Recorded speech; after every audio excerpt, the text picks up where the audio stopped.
नमस्कार साथियों, मैं doctor Manik Saxena, Lucknow, family physician. आज के 60, 70 या 80 साल पहले किसी को ट्यूबरकुलोसिस यानी तपेदिक होता था। हमारे पास तपेदिक का कोई उपचार नहीं था। तो वो उस वक्त ऐसा था जैसे किसी को लंग कैंसर हो गया हो। सैनिटोरियम में उनको भेजा जाता था। अधिकांश की वहां मृत्यु हो जाती थी क्योंकि ट्यूबरकुलोसिस के लिए एंटीबायोटिक्स खोजी नहीं गई थी। इसी तरीके से एंटीबायोटिक से पहले जब इन्फेक्शन होता था तो अधिकांश रोगियों की संक्रमण से मृत्यु हो जाती थी। कालांतर में मेडिकल साइंस ने बहुत तरक्की करी और बहुत सारी एंटीबायोटिक्स का आविष्कार किया, खोज करी, लेकिन साथ में ही आरंभ हुआ उनका दुरुपयोग।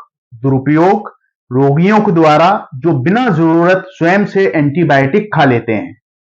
डॉक्टर्स और हॉस्पिटल्स के द्वारा भी अगर कम एंटीबायोटिक की जरूरत है तो ज्यादा एंटीबायोटिक का प्रयोग करना। ऐसी एंटीबायोटिक का प्रयोग करना साधारण पेशेंट्स में जो रिजर्व पेशेंट में यूज करनी होती है। तीसरी चीज, रोगियों को जो कोर्स बताया जाता है 7 दिन का, 8 दिन का, 10 दिन का, 15 दिन का, या ट्यूबरकुलोसिस में 8 महीने का, 10 महीने का, रोगी स्वयं से उसको समय से पहले बंद कर देते हैं। इन सारी चीजों से जो जीवाणु और कीटाणु या विषाणु, वायरस, बैक्टीरिया, फंगाई, इनमें रेजिस्टेंस डेवलप हो जाता है। और एक आईसीयू हॉस्पिटल में होने के कारण मैं रोज देखता हूं कि रोगियों में इन्फेक्शन निकल कर आ रहा है और जितनी भी एंटीबायोटिक्स अवेलेबल हैं, एक दो को छोड़कर सबसे रेजिस्टेंस होता है।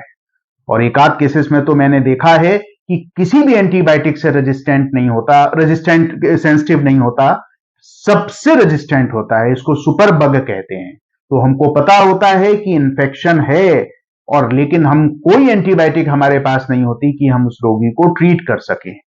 तो हम फिर उसी एरा में पहुंच रहे हैं जो 70-80 साल पहले था। इसके कारण मैंने आप लोगों को बताए। तो आप सब लोगों से मेरा निवेदन है कि एंटीबायोटिक्स का प्रयोग बहुत ही जुडिशियसली करें, अपने आप से ना लें, डॉक्टर की सलाह से लें एवं उसका कोर्स पूरा करें। सजग रहें, स्वस्थ रहें। बहुत बहुत धन्यवाद।